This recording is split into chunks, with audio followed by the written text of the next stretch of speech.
ICC Vida. Viviendo en la inmensidad de un Dios amoroso.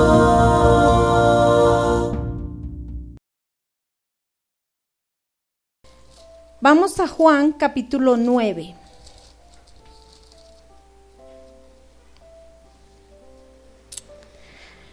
Lo primero que quiero que sepan de Juan es que Juan es un libro que trae 21 capítulos. Pero los primeros 20 capítulos de Juan fueron escritos y están escritos en el pergamino más antiguo que existe. En ese pergamino no está escrito el capítulo 21. Dicen los eruditos que posiblemente este capítulo se añadió después. Y en los primeros 20 capítulos vemos 7 milagros que el Señor Jesús hizo. Y cada milagro, si nosotros nos ponemos a aprender y a estudiarlos, cada milagro nos enseña algo de la naturaleza de Cristo. Pero hoy vamos a ver el número 7, el milagro número 7. Ese milagro nos enseña la naturaleza de Cristo. Por eso hoy vamos a ver Juan capítulo 9 del 1 al 12 y vamos a aprender que Dios nos quiere enseñar a través de este milagro. Vamos a leer en el nombre del Padre, del Hijo y con la unción y la revelación de su Santo Espíritu. Dice: Jesús sana a un ciego de nacimiento. Al pasar Jesús vio a un hombre ciego de nacimiento y le preguntaron sus discípulos diciendo: Rabí, ¿quién pecó, este o sus padres, para que haya nacido ciego? Respondiendo Jesús dijo: no es que pecó este ni sus padres, sino para que las obras de Dios se manifiesten en él. Mas es necesario hacer las obras del que me envió mientras dura el día. La noche viene cuando nadie puede trabajar. Mientras estoy en el mundo, luz soy del mundo. Dicho esto, escupió en tierra e hizo lodo con la saliva y untó con el lodo los ojos del ciego y le dijo: ve a lavarte en el estanque de Siloé, que significa enviado. Entonces fue, se lavó y regresó viendo. Por eso los vecinos y los que antes lo habían visto que era ciego decían: ¿no es este el que se sentaba y mendigaba? Unos decían: él es. Otros: a él se parece. Y él decía: yo soy. Entonces le preguntaron: ¿cómo te fueron abiertos los ojos? Respondió él y dijo: aquel hombre que se llama Jesús hizo lodo, me untó los ojos y me dijo: ve al Siloé y lávate. Fui pues, me lavé y recibí la vista. Entonces le dijeron: ¿dónde está él? Él dijo: no sé. Antes de comenzar con la palabra, quiero contarles la historia de un anciano labrador. Él vivía en un campo y estando allí en ese campo tenía lo básico para vivir. No tenía riquezas, no tenía lujos, tenía lo básico y entre sus cosas básicas tenía un caballo. Y su caballo era su ayuda. En su caballo iba y traía la pesada carga. En su caballo él podía ayudar. Cuando le faltaban fuerzas, el caballo le ayudaba.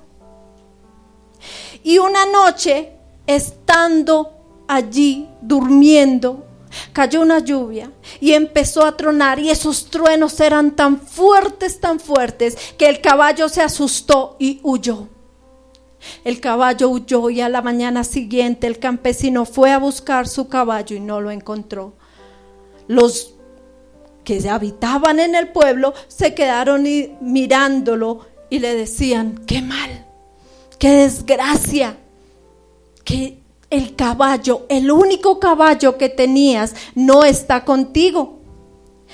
Y el anciano los volteó a mirar, dijo: qué mal, qué bien, Dios dirá.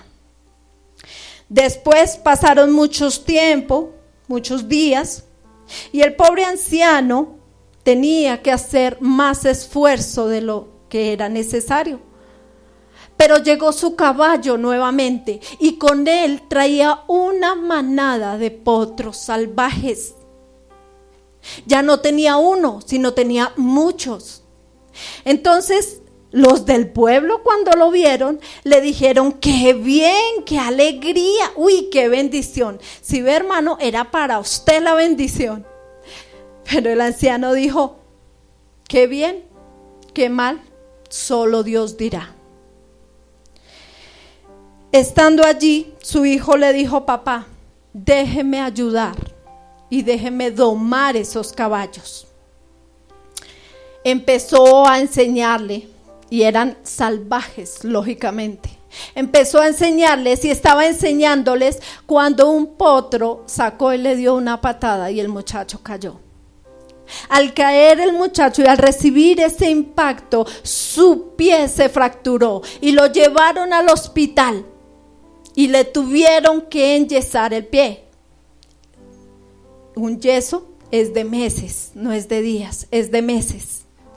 Y estando allí en esa posición, los del pueblo volvieron a decir: qué mal, qué desgracia. Su hijo, su ayuda tuvo que quedar así.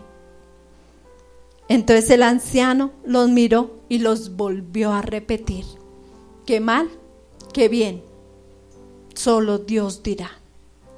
Y estando allí el joven en su casa, resulta que en ese país habían ya como que rumores, como que se iba a iniciar una guerra, como que todo estaba a punto de empezar la guerra. Y cuando menos se dieron cuenta, llegó el ejército y empezó a llevar a todos, a cada uno de los muchachos. La única condición era que estuvieran sanos, que estuvieran bien. Y llegaron a la casa del anciano buscando al joven. Cuando lo vieron enyesado, no se lo llevaron. Lo tuvieron que dejar en la casa del padre. Vemos ahí que nosotros somos muy ligeros, porque no solamente le sucede al anciano, sino a muchos de nosotros cuando vemos cualquier circunstancia adversa en nuestras vidas. Somos tan ligeros para decir: ay, Señor, pero yo qué hice, si yo voy a la iglesia, si yo oro, si yo busco tu palabra, ¿por qué me suceden estas cosas? Somos tan dados a la ligera decir eso.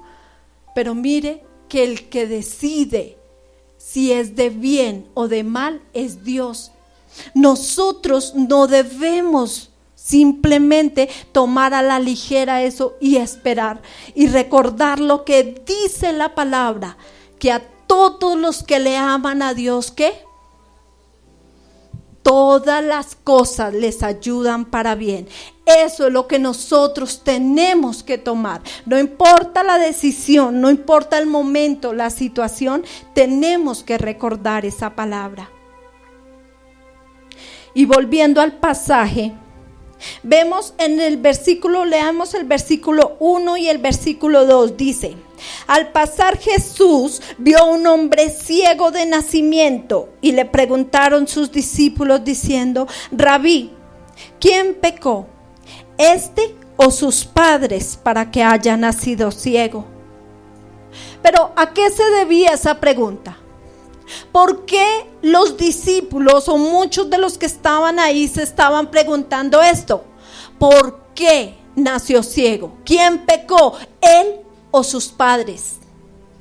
Si nosotros nos vamos y miramos a los judíos, ellos creen literalmente en la Torá.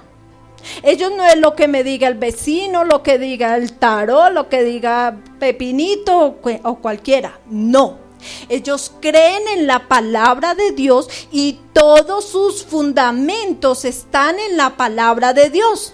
Entonces vayamos a Deuteronomio capítulo 5, versículo 9 y 10.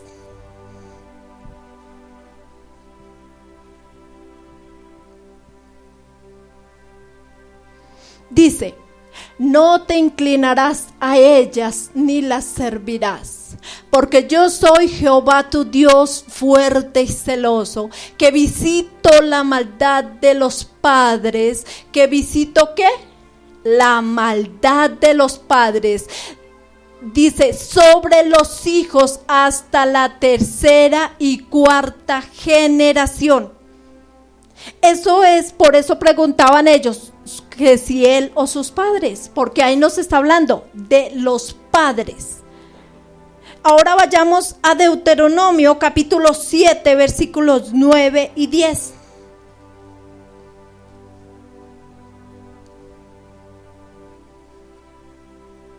Unas hojitas más adelante, Deuteronomio capítulo 7. Dice: conoce pues que Jehová tu Dios es Dios, Dios fiel, que guarda el pacto y la misericordia a los que le aman y guarda sus mandamientos hasta 1000 generaciones.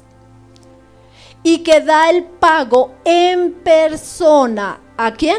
En persona, ¿cierto? Al que le aborrece, destruyéndolo, y no se demora con el que le odia. En persona le dará el pago.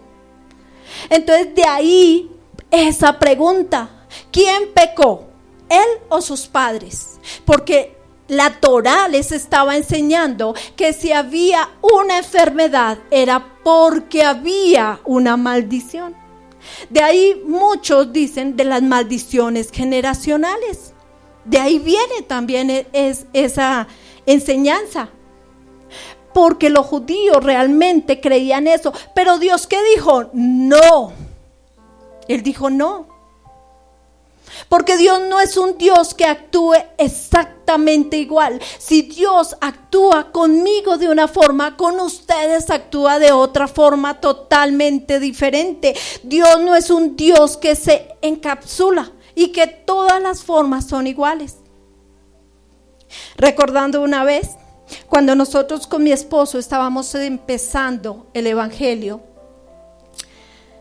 el don de lenguas es un don que no a todos lo reciben fácilmente. Y resulta que estábamos nosotros estudiando y muchas de las personas no habían recibido el don de lenguas. Entonces estábamos allí en ese instituto y decían: no, es que todos tenemos que hablar, todos. Así que si usted no habla lenguas, párese aquí al frente y venga. Entonces los que no hablaban lenguas se fueron hacia el frente. Y los que hablaban lenguas empezaron a hablar. Y ellos le decían: tome una palabra de las que yo estoy diciendo y empiece a repetirla. Le tocaba repetir la palabra. Y ellos empezaron a repetir esa palabra. Y a repetirla, y a repetirla, y a repetirla. Y cuando ya la repetían tanto que salía tan fácil, le decían: no, usted ya tiene el don de lenguas. Cuando vimos esa enseñanza dijimos: no. Porque Dios no es un Dios que actúe de la misma forma en todo el mundo. Y entonces, ¿dónde está el esfuerzo de cada persona? Por eso no podemos encapsular a Dios y Dios decirle: Dios, tú tienes que obrar así. No, Él estaba mostrando en este pasaje que no todas las personas van a recibir el mismo trato y que no todo lo que viene a nuestra vida es de parte del enemigo. Porque muchas veces es otra cosa que hacemos: satanizamos absolutamente todo. Ay, es que el diablo me puso. Ay, es que el diablo mandó al ladrón y el ladrón me robó. Ay, es que el diablo hizo esto, es que el diablo lo otro. Cuando nosotros satanizamos a todas las cosas, muchas veces estamos diciendo que Satanás es al mismo nivel de Dios y jamás y nunca. Dios es único, es poderoso. Satanás está por debajo de Dios, porque fue creado. Dios no ha sido creado. Él es único y soberano. Por eso no podemos decir que todas las cosas fueron por Él. Pero sigamos en este capítulo. Vayamos al versículo 3. Dice, respondió Jesús y dijo, no es que pecó ni sus padres, sino para que las obras de Dios se manifiesten en él. Es interesante ver que el verbo griego de la palabra obras, de donde tomaron este capítulo, significa ergón. ¿Y ergón qué significa? Tarea de Dios o misión. ¿Y cuál fue la misión de Jesús aquí en la tierra? Salvar al hombre, pero sobre todo reconciliarlo con Dios, ¿cierto? Porque ya estaba perdida esa relación de Dios y el hombre. Entonces, cuando vino el Señor, reconcilió al hombre e hizo que todo aquel que en él crea pudiera tener esa comunión con el Padre. Pero solo para el que cree, no es para todo el mundo. Pero Él vino y esa fue su misión, traer vida a nuestro cuerpo, a nuestro espíritu, a nuestra alma. Esa fue la misión del Señor Jesús. Y esa fue lo que le hizo al ciego, trajo vida. Según unos eruditos filósofos religiosos, ellos dicen que el mal es la carencia del bien. Vamos a poner un ejemplo. Cuando Dios hizo todo en el huerto del Edén, decía Dios, dijo, hágase toda la planta, toda hierba, y vio Dios que era ¿qué? Bueno. Cuando hizo los animales, decía al final, y vio Dios que era ¿qué? Bueno. Y cuando hizo al hombre, ¿qué dijo Dios? Y vio Dios que era bueno en gran manera. Fue la única vez que expresó eso. Entonces, si nosotros vamos, Dios que le dio al hombre en el huerto del Edén, le dijo, ahí está la tierra, coma. Entonces Dios estaba mostrando la bondad. Dios estaba mostrando que Él es un ser bueno, porque Dios estaba mostrando la naturaleza de Él. La naturaleza de Él es tener unidad con el hombre, unidad con todo. Entonces es un Dios de unidad, es un Dios de bondad, es un Dios de verdad, es un Dios bueno. Esa es la naturaleza del Dios, de Dios. Y eso era lo que Él nos estaba enseñando. Más adelante en el versículo 6 dice, dicho esto, escupió en tierra, hizo lodo con la saliva y untó con él los ojos del ciego. Lo interesante es que si nosotros vamos a otras traducciones de la Biblia, y para estudiar nosotros tenemos que ir a otras versiones de la Biblia. No podemos simplemente sacar de una versión. ¿Por qué? Porque la Biblia tiene muchas versiones. Y si queremos aclarar el pasaje, tenemos que ir a varias versiones. Entonces, en la Septuaginta griega, el verbo que Dios usó ahí en escupir es el mismo verbo. Por favor, vayamos a Génesis capítulo 2, versículo 7. Génesis capítulo 2, verso 7.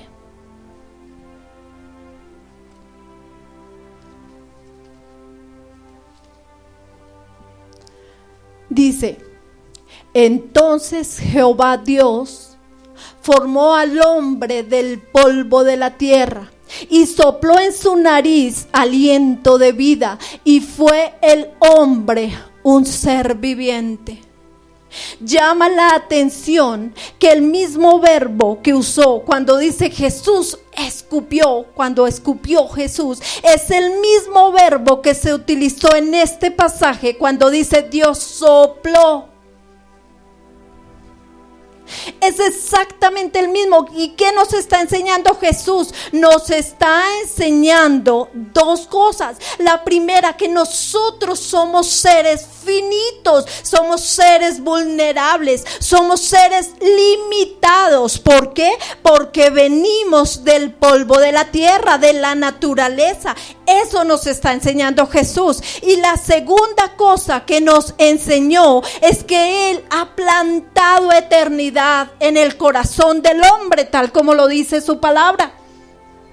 ¿Por qué? Porque cuando Él sopló, nos dio a nosotros vida, nos dio aliento de vida, entonces nos dio parte de Él. Por eso es que nosotros sabemos que tenemos una redención y una salvación cuando no estemos en esta tierra. Esas cosas nos estaba enseñando. Entonces vemos que en los dos pasajes Él hizo lodo, formó lodo de la tierra. Él en medio de eso nos enseñó que en medio de todo nosotros somos hombres vulnerables y mujeres vulnerables, que el dolor nos puede tocar, que el mal nos puede tocar en cualquier momento de nuestras vidas. Eso nos estaba enseñando Dios en ese momento. Por eso Dios simplemente le dio libertad al hombre para decidir. Mire, Dios es bueno y está la naturaleza de Dios aquí. La bondad, la verdad, la unidad, todo lo que es natural de Dios. Y el hombre puso al hombre y al principio le dio todo eso, pero el hombre pecó. Cuando a Eva comió de ese fruto, el hombre pecó y ahí tuvo decisión. Ella pudo decidir. Vamos al pasaje cuando Eva comió, en Génesis capítulo 2 versículo 9, que nos dice que comió del árbol del bien y del mal. Dice: y Jehová Dios hizo nacer de la tierra todo árbol delicioso a la vista y bueno para comer, también el árbol de la vida en medio del huerto y el árbol de la ciencia del bien y del mal. Este pasaje para los judíos lo toman muy diferente muchas veces que para nosotros. ¿Por qué? Porque vamos a explicarlo con un ejemplo. Dios es ¿qué? Alfa y Omega. Cuando los judíos usan dos palabras contrapuestas, alfa y omega, principio y fin, o bien y mal en este caso, quiere decir que todo lo que hay desde el principio hasta el final, todo lo que abarca eso, todo lo conoce. En este caso, todo le pertenecería a Dios porque Él es el alfa y la omega. Él sabe absolutamente todo lo que hay en ese intervalo. Cuando Eva comió y dice que fueron abiertos sus ojos del árbol y que comió del árbol del bien y del mal, ahí lo que nos está diciendo es que ella en ese momento tomó esa autonomía, su cerebro, su mente, toda ella fue abierto y entendió que era la diferencia entre el bien y el mal.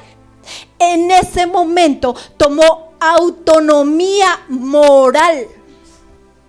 Eso es lo que están explicando los judíos en ese pasaje, que fue ella quien tomó la decisión. Por eso cuando nosotros tomamos una decisión, y ella en ese momento tomó la decisión, y ella dijo, o me alejo o me acerco.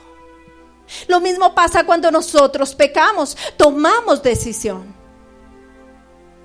Vimos que la naturaleza de Dios es toda buena, pero nosotros decidimos, caminamos con Dios, Y Él nos da en su naturaleza y el bien es plantado en nuestros corazones. Oh, somos carentes de bien, nos alejamos de Dios y el mal llena nuestra vida. Por eso el mal es la carencia de bien. Si nosotros no estamos en el bien, somos carentes de él. Si un hombre está ciego, ¿es carente de qué? De un bien de la vista. Ese es el mal, la carencia del bien. Y eso fue lo que llegaron a la decisión estos eruditos. Pero dentro del mal vamos a ver que hay dos clases de dolor. Todos recordamos a Job y todo lo que vivió. Vayamos a Job, capítulo 2, versículo 10.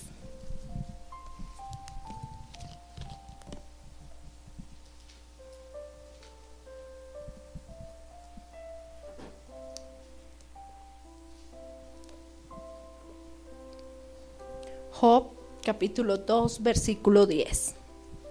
Dice, y él le dijo, como suele hablar cualquiera de las mujeres fatuas, has hablado. ¿Qué? ¿Recibiremos de Dios el bien y el mal no lo recibiremos? En todo esto no pecó Job con sus labios. Ese es el mal físico. El mal físico es cuando somos víctimas del mal. En ese momento Job no decidió tomar esa enfermedad, fue víctima de ese mal. Y él le dijo a la mujer, como mujer impía, en otras versiones dice, como mujer impía has hablado. Porque así somos muchas veces, o sea, diciendo creer en Dios, simplemente estamos renegando de Él o de su palabra, porque las cosas no se hacen a nuestro modo. Y Job no, dice que Job no pecó con sus labios, él fue víctima de ese mal. También somos víctimas de un mal cuando hay un desastre natural. Nosotros sabemos que nosotros somos hombres y mujeres limitados, ¿cierto? Vulnerables. Pero nosotros, ¿de dónde venimos? Del polvo, ¿cierto? Así como los hombres se van acabando, la tierra también se va acabando. ¿Ustedes recuerdan hace muchos años cuánto duraba un hombre? El que más duró, Matusalén. 969 años duró Matusalén. Y así la tierra también se va desgastando. ¿Por qué? Veamos nomás cuando Josué fue a conocer Canaán, la tierra prometida. Llevaron un fruto. ¿Qué era ese fruto? Un racimo de uvas. ¿Y cómo lo llevaron? Entre dos. Dice que le atravesaron un palo y entre dos llevaron. Ahora, ¿cómo cargamos el racimo de frutas, de uvas? Con 2 dedos. Eso es porque la tierra también se ha ido desgastando. La tierra también envejece igual que nosotros. Ella ya no va a producir esos frutos con la misma fuerza, con la misma fertilidad. Y sobre todo porque Dios nos dio pautas para trabajar la tierra, pero no vemos que no se hace como Dios nos enseñó. Entonces más estamos desgastando la tierra, más se está acabando. Entonces ella ya no va a producir con ese mismo vigor. Y a causa de que ella también está envejeciendo, a causa de que ella también se está acabando, existen temblores, maremotos, existen cuantos desastres naturales. ¿Pero por qué? Porque la tierra ha envejecido. Anteriormente no habían tantos terremotos, ni tanto desastre natural como hoy en día. El 24 tembló y ya no es normal, ¿cierto? Ya es más normal. Anteriormente temblaba y todo el mundo se asustaba. ¿Pero por qué? Porque la tierra ha envejecido. Entonces, si nosotros venimos de la tierra, también vamos a envejecer. Y ahí es cuando viene el mal también y nos toca al igual que la tierra. Ese es el mal físico. Pero el mal moral es cuando nosotros decidimos hacer lo malo. Cuando tenemos opción para hacerlo. Tú decides. ¿Quieres pecar? ¿Quieres adulterar? ¿Quieres embriagarte? ¿Quieres tal vez dejar tu hogar, tu mujer, tu esposo? ¿Irte a hacer lo malo? ¿Quieres asesinar? Nosotros decidimos. Mire, cuando Sodoma y Gomorra, cuando estaban en los tiempos de Noé, en esos tiempos, la gente decidía, dice la palabra, que sus pensamientos eran de continuo el mal. Eso eran los pensamientos del hombre. Y dice en 1 Pedro que Dios dijo que ellos fueron desobedientes. Y en 2 Pedro nos enseña que no los quiso perdonar. Él no quiso perdonarlos. Podía perdonarlos, pero no los quiso. ¿Por qué? Porque pecaron a conciencia. Por eso Dios nos da en ese momento para elegir. ¿Quieres hacerlo o no quieres hacerlo? ¿Quieres pecar o no quieres pecar? Ahí está el mal. Tenemos dos clases de mal, físico y moral. Ambos traen dolor, porque ambos traen dolor. Las consecuencias son consecuencias graves. Pero si nosotros aprendemos del dolor, vemos que el dolor muchas veces puede ser redentor. Pero ¿cómo el dolor va a ser redentor? Cuando Jesús vino y llevó todas nuestras dolencias y las llevó en la cruz del Calvario, allí nos mostró que el dolor era redentor. Y si nosotros aprendemos a ver el dolor a través de la cruz de Cristo, vemos que el dolor va a ser redentor para nuestras vidas. Vayamos a Mateo capítulo 26.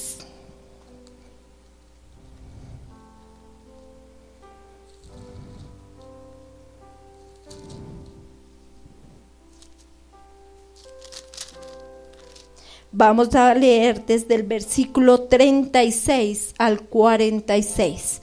Mateo capítulo 26.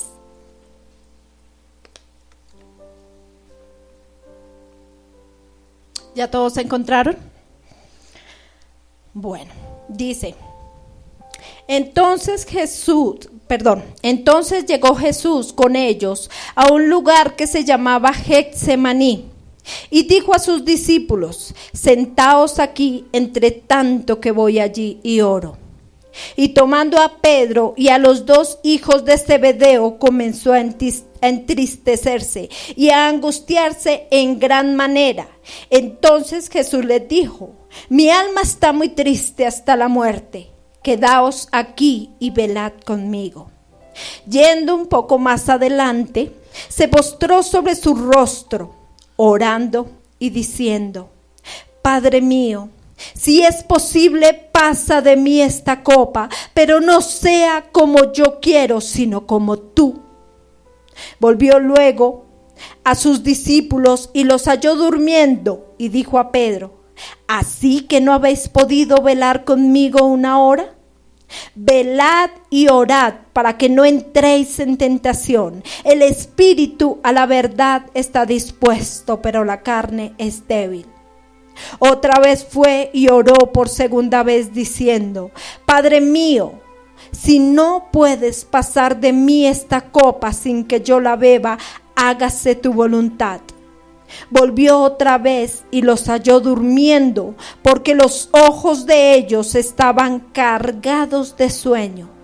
Y dejándolos, se fue de nuevo y oró por tercera vez, diciendo las mismas palabras. Entonces se acercó a sus discípulos y les dijo: Dormid ya y descansad. Ha llegado la hora y el Hijo del Hombre es entregado en mano de pecadores. Levantaos, vamos, ved, se acerca el que me entrega. Aquí el Señor nos enseñó cómo llevar el dolor. A través de este pasaje, Dios nos enseñó cómo podemos vivir y cómo podemos sobrellevar ese dolor. Pero lo primero que nos enseña ahí es que lo primero que debemos curar nosotros son nuestras emociones. Recreemos un poquito. Estaban en la cena, se levantaron Jesús con sus discípulos y los llevó a un lugar. Y estaban ahí todos reunidos. Pero tomó a los hijos de Zebedeo y tomó a Pedro y les dijo, vamos. Y se fue más adelante con ellos tres. Y después él se fue más adelante solo y empezó a orar.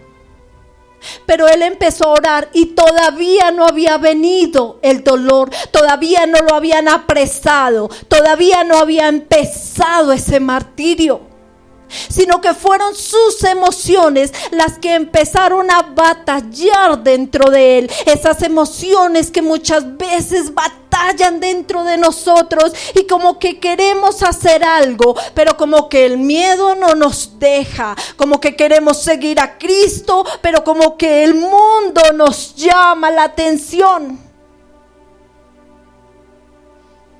Esa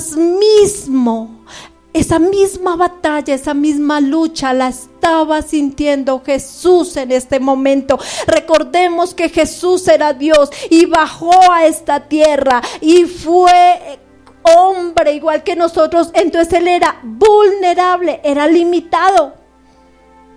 Él tuvo la misma angustia que muchas veces nosotros sentimos. Él tuvo dentro de sí ese conflicto interno que muchas veces nosotros sentimos. Porque Dios nos está enseñando simplemente ahí que lo primero que debemos sanar nosotros son nuestras emociones. ¿Cuántas veces no queremos perdonar? Porque el perdonar es una decisión.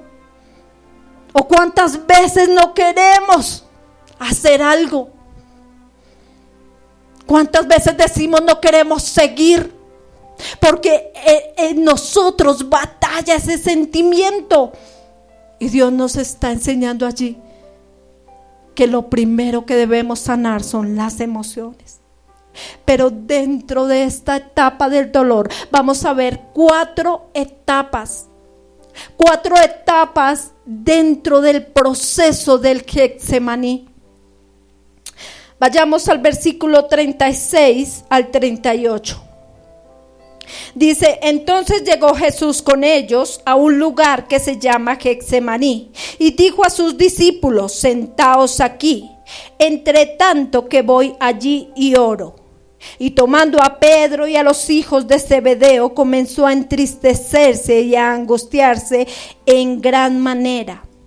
Entonces Jesús les dijo, mi alma está muy triste hasta la muerte. Quedaos aquí y velad conmigo. Lo primero que el Señor nos enseña cuando tenemos un dolor tan grande, un dolor que invade nuestras vidas, es buscar compañía. Es lo primero que el Señor hizo, buscó compañía con sus discípulos. Se fue el Señor Jesús y les dijo, velad y orad. Les dijo, estoy triste. Eso fue lo que les dijo el Señor Jesús y compartió su dolor, compartió su pena y dijo, no puedo, ayúdenme. Y así hacemos nosotros muchas veces. Venimos al pastor, venimos a los líderes y les decimos, no podemos, ayúdennos. Y ahí hacemos bien. Los psicólogos dicen que lo primero que uno debe hacer cuando tiene un dolor es sociabilizar el dolor, hablar de ese dolor. Y en eso nosotras las mujeres lo sabemos hacer. Llamamos a nuestra hermana, a nuestra madre tal vez, llamamos a los vecinos, al pastor, a la pastora. Los llamamos y les contamos nuestro dolor. Y eso lo hacemos bien porque estamos sacando parte de ese dolor. Estamos diciéndole: no puedo, ayúdeme. Y eso fue lo que hizo el Señor Jesús. Pero no así los hombres. Los hombres, para sociabilizar su dolor cuesta más. A ellos hablar les cuesta, porque hemos estado en una sociedad tan machista que dice que los hombres no pueden llorar, que los hombres tienen que estar como en su puesto, no perder como su vigor. Y a los hombres les cuesta más sociabilizar, hablar de sus penas, hablar de su dolor. Muchas veces ni a la misma esposa le cuentan, sino que: ¿qué le pasa, amor? ¿Qué tiene? No, nada. ¿Cómo te fue? Bien. ¿Qué tiene? No, tranquila, no te preocupes, todo está bien. Y eso ha incrementado las estadísticas de suicidio en los hombres. Por eso los hombres tienden a suicidarse más que las mujeres, porque no saben sociabilizar su dolor. El Señor Jesús nos enseñó que para parte de ese dolor debíamos sociabilizarlo. En el versículo 37 dice: y tomando a Pedro y a los hijos de Zebedeo, comenzó a entristecerse y a angustiarse. Pero en el griego, ese verbo de entristecerse es un verbo de una tristeza profunda. Dicen los estudiosos que no hay una definición en el español que diga lo mismo que quiere decir en el griego, que es una tristeza tan grande que penetra nuestro corazón, que penetra nuestras vidas. Es una tristeza que lo llevó a él a sudar sangre por esa tristeza tan grande que había en él. Por eso él fue a buscar a los discípulos y a decirle: oren conmigo. Porque muchas veces ese dolor hace que nosotros queramos refugiarnos en alguien. Esa es la primera etapa. La primera etapa es ver que nosotros, aunque a pesar de que tengamos un dolor tan grande, tenemos que buscar esa compañía. No debemos estar solos. Hombres, aprendan a contar su dolor. Aprendan a buscar personas llenas del Espíritu de Dios para contar el dolor. Mujeres, seamos sabias. ¿A quién le vamos a contar nuestro dolor? Y estando allí en ese proceso, dice que el Señor se apartó a orar. Él solo dejó a sus discípulos y se fue a orar. Leamos desde el versículo 39. Yendo un poco adelante, se postró sobre su rostro, orando y diciendo: Padre mío, si es posible, pasa de mí esta copa, pero no sea como yo quiero, sino como tú. Volvió luego a sus discípulos y los halló durmiendo y dijo a Pedro: ¿así que no habéis podido velar conmigo una hora? Velad y orad para que no entréis en tentación. El espíritu a la verdad está dispuesto, pero la carne es débil. Otra vez se fue y oró por segunda vez diciendo: Padre mío, si no puedes pasar de mí esta copa sin que yo la beba, hágase tu voluntad. Volvió otra vez y los halló durmiendo, porque los ojos de ellos estaban cargados de sueño, y dejándolos se fue de nuevo y oró por tercera vez. La segunda etapa del dolor, y yo creería que una de las más duras, es descubrir que a pesar de que sociabilizamos el dolor, estamos solos.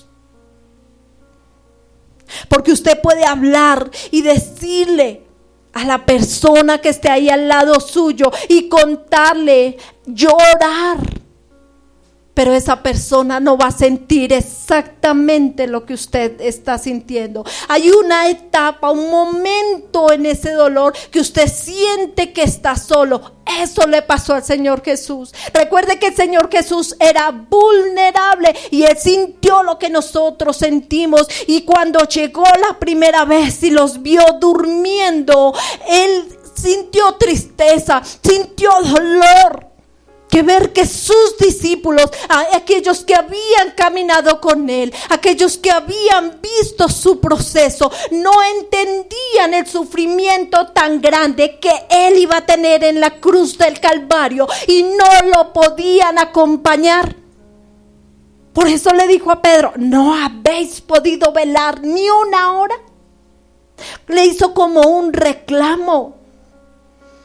Porque en medio de ese momento nos sentimos totalmente solos. En medio de ese momento buscamos a alguien que nos entienda. Dicen los estudiosos que los papiros más antiguos de este relato del Getsemaní, en el primer papiro no dice la frase: hágase tu voluntad. En ese papiro no está escrito esa frase. Y dicen ellos mismos que tal vez fue un momento que Dios tomó para decidir, porque él tuvo miedo. La Reina Valera dice: Padre, si es posible, pasa de mí esta copa. Pero en griego no dice así. Dice: Padre, no quiero morir en la cruz, tengo miedo. Fue tanto el miedo que él experimentó que simplemente sudó su cuerpo sangre. Y él estaba allí en medio de ese momento de dificultad, en ese momento de dolor, y no halló compañía, se sintió solo. Pero vayamos a Lucas capítulo 22 y el verso 43. Y se le apareció un ángel del cielo para fortalecerlo. En ese momento de angustia, en ese momento de dolor, en ese momento que tal vez ya no podemos continuar, nos botamos al suelo y le decimos: Dios, ya no puedo, Dios, no tengo fuerzas, Dios, no me quiero levantar de este lugar, porque no quiero ir a enfrentar lo que viene, no quiero ir a ver cómo va a suceder todas las cosas. Y es allí cuando Dios, con sus ojos de amor y sus brazos extendidos, nos da la mano y nos dice: aquí estoy yo. Y te fortalece, te da nuevas fuerzas, te da nuevo aliento y sales de ese lugar ya dispuesto a lo que haya de venir. Eso fue lo que le pasó a Jesús. En ese momento sentía esa tristeza, sentía ese dolor, sentía miedo por lo que iba a venir. Y en ese momento estaba tan angustiado que vino un ángel del cielo para fortalecerlo. Y estaba allí fortaleciéndolo. Y cuando lo fortaleció, después de que lo fortaleció, fue nuevamente a sus discípulos y los halló durmiendo nuevamente. Porque esto pasa en el versículo 42, que él se fue y lloró y gimió. Y en el 44, cuando ya llegó nuevamente y vio a sus discípulos, ya no quiso hacer ningún reproche, ya no les dijo: levántense, ya no les dijo: ustedes, ¿por qué no me acompañaron? No les dijo absolutamente nada, sino que él vino y los vio y se fue y siguió orando por tercera vez. Él ya estaba simplemente fortalecido en Dios.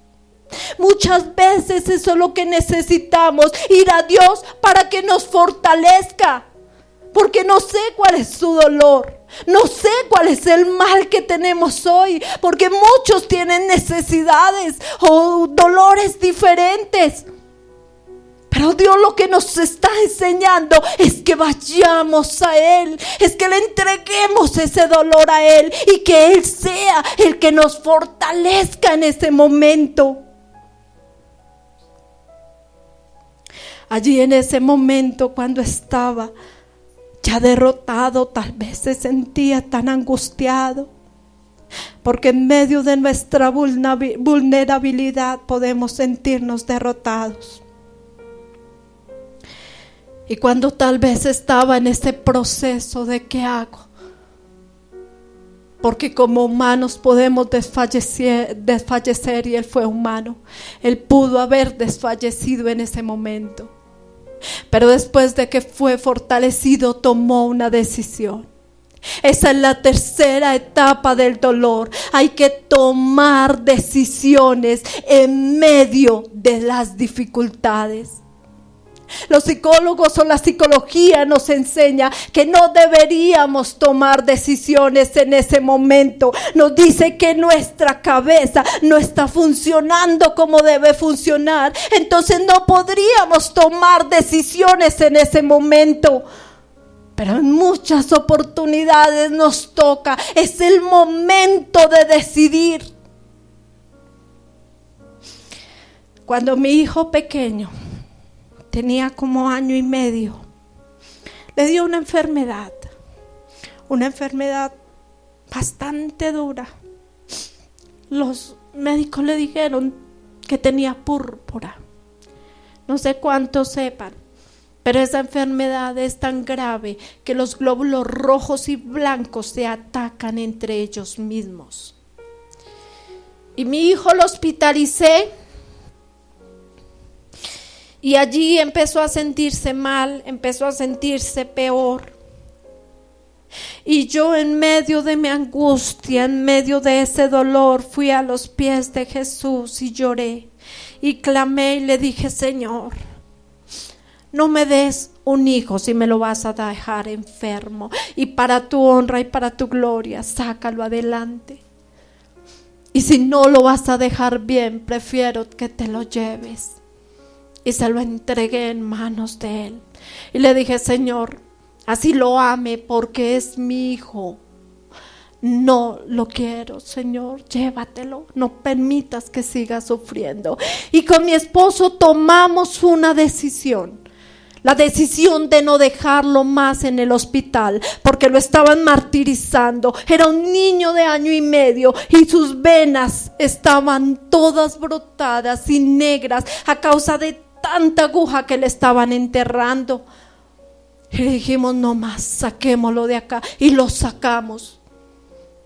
No sé en qué momento Dios lo sanó, pero hoy en día mi hijo está aquí con nosotros. ¿Por qué? Porque creímos y tomamos una decisión basados en Él y confiando en Él. No es por nosotros, es por Él.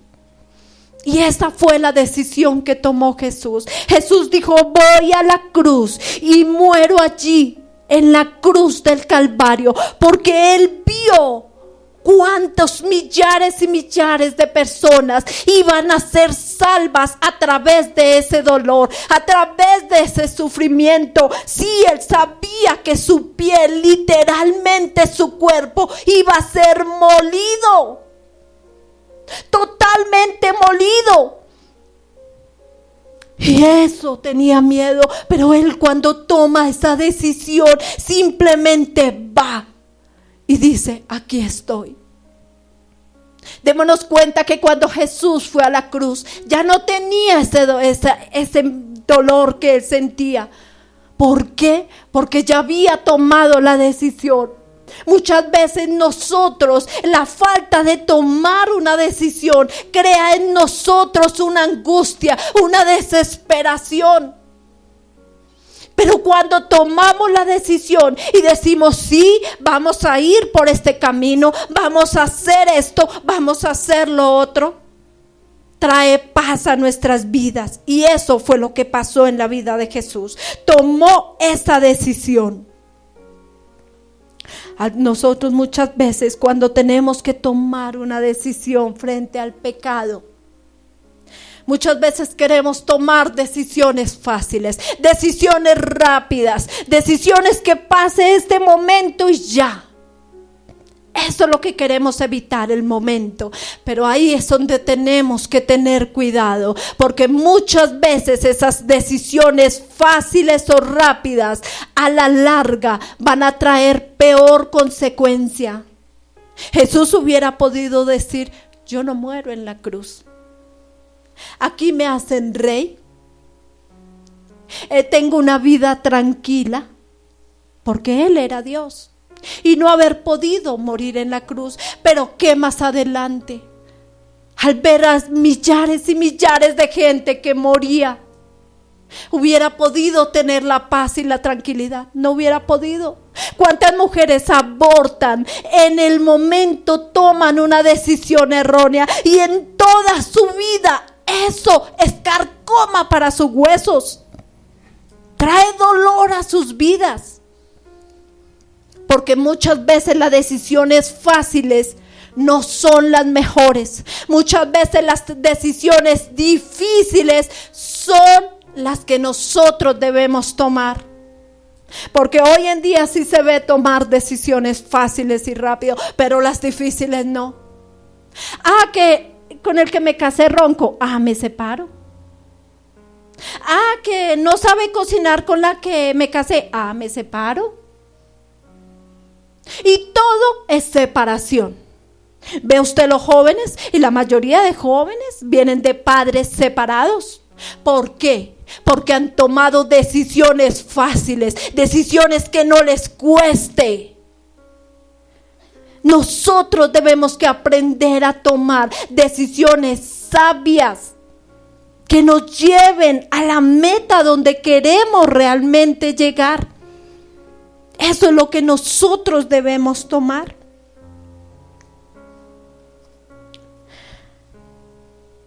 Vemos como Eva, ella tomó una decisión allí.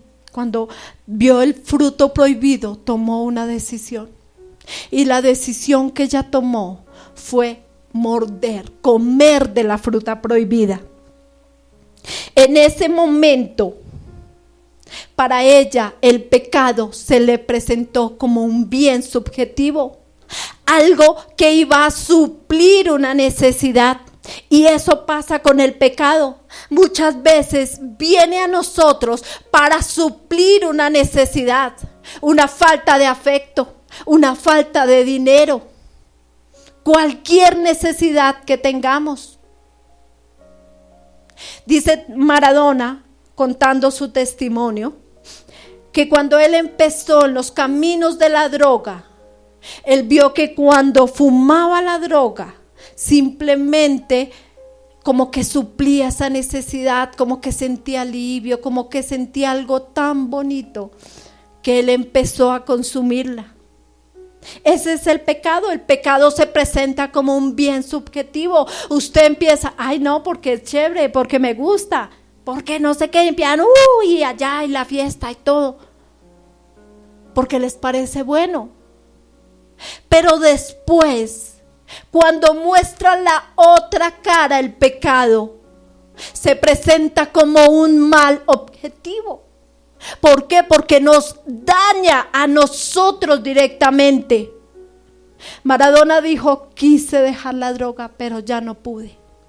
Había una dependencia de mi organismo hacia la droga. Lo mismo pasa con el pecado.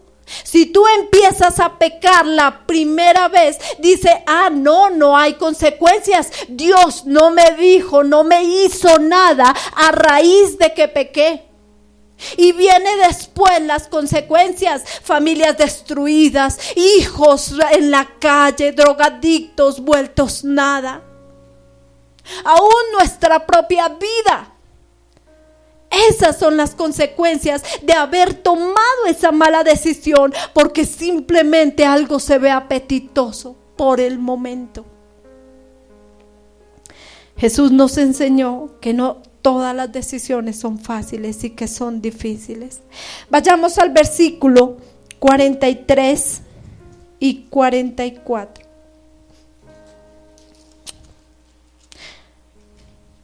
No, perdón, 45. Entonces se acercó a sus discípulos y les dijo: dormid ya, descansad, ha llegado la hora y el Hijo del Hombre es entregado en manos de pecadores. Levantaos, vamos, ved, se acerca el que me entrega. En ese momento vemos ya la última etapa del dolor. La última etapa del dolor es cuando aceptamos la realidad, cuando realmente aceptamos el dolor que estamos viviendo, el dolor que se ha producido en nosotros. Vemos una aparente contradicción en estos versículos. En el versículo 45 dice: dormid ya y descansad. Les dijo: dormid ya y descansad. Pero en el versículo 46 dijo: levantaos, vamos.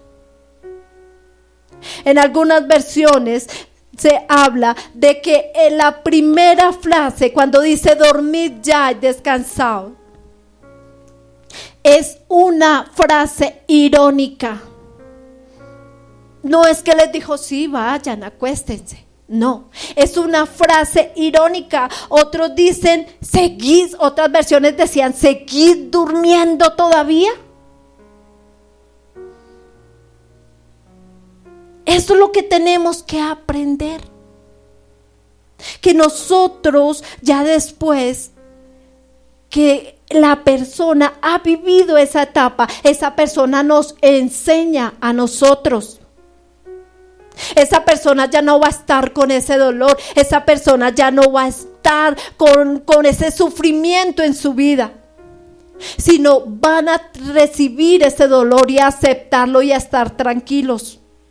Por eso cuando muchas veces vamos a visitar a gente en el hospital, dándoles palabra de ánimo, ellos resultan dándonos ánimo a nosotros, porque ya han aceptado su vida, ya han aceptado esa realidad.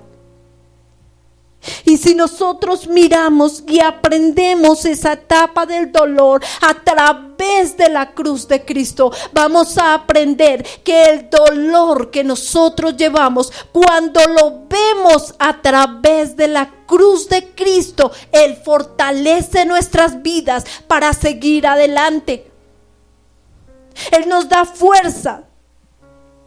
Encontré una frase que me gustó mucho y dice: nada es temible donde el amor del Padre está, y nada es doloroso donde está la gloria de Cristo.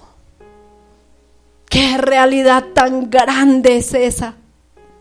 Y qué mejor ejemplo verlo a través de los mártires de la iglesia, aquellos hombres y aquellas mujeres que murieron porque nuestra fe, la fe que nosotros creemos hoy en día, está basada y fundamentada en el dolor. Pero cuando vamos a Dios, ese dolor ya no nos duele. ¿Cuántas veces hemos escuchado a la pastora: me duele todo, pero me levanto a predicar y ya no me duele nada, porque vio el dolor a través de la cruz de Cristo? Así es que tenemos que empezar a ver este dolor. Para finalizar, les voy a contar el testimonio de un mártir. Se llama Sanctus, Sanctus.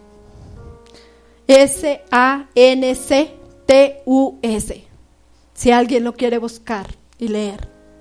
Este hombre estaba en el tiempo de Marco Aurelio, que era un tiempo donde eran asesinados los hombres y las mujeres que profesaban ser cristianos. Y estaba este hombre allí y le decían: ¿de dónde eres? Y él decía: soy cristiano. ¿Cuántos años tienes? Y él decía: soy cristiano. Cualquier pregunta que le hacían, él decía: soy cristiano. Porque él no veía ni estatus, ni nivel de estudio, ni nada. Solo veía la persona de Cristo. Y él respondía: soy cristiano. Al ver que no podían negar que no lo podían hacer negar de su fe, decidieron poner platos de hierro encendidos al rojo vivo sobre las partes blandas de su cuerpo. Estaba en el estómago y en muchas otras partes, y lo quemaron y lo torturaron. Y cuando el dolor estaba pleno en su vida, cuando ya no podía más, que muchas veces que nos quemamos y nos vamos a tocar y nos sentimos, o sea, como que no queremos que nos toquen, más bien le volvían a poner nuevamente los platos encendidos allí en el mismo lugar, para que ese dolor fuera más grande y así renegara. Y después de que lo torturaban, le decían: ahora sí, díganos. Y él volvía y decía: soy cristiano. El día que murió este hombre, quisieron hacer un escarnio público. Lo llevaron al anfiteatro y se lo pusieron a bestias salvajes. Él había sido un hombre que había venido de recibir en su cuerpo esos platos calientes al rojo. Las bestias, cuando lo vieron, se fueron, lo arañaron, lo mordieron, pero los que lo estaban torturando no permitieron que lo devoraran, no permitieron que lo mataran, sino que allí padeciera y sufriera. Y después, cuando ya estaba como nada, calentaron una silla eléctrica hecha totalmente en hierro. Cuentan los eruditos y los historiadores que habían hombres y mujeres que los sentaban en esa silla y literalmente eran chamuscados, quemados en un breve. Y allí sentaron a este hombre después de haberlo torturado, después de haberle pedido que renunciara a Dios. Y él simplemente vio el dolor a través de Jesús y no quiso renunciar a Dios. Yo no sé cuál sea tu dolor hoy. Quiero que nos pongamos en pie.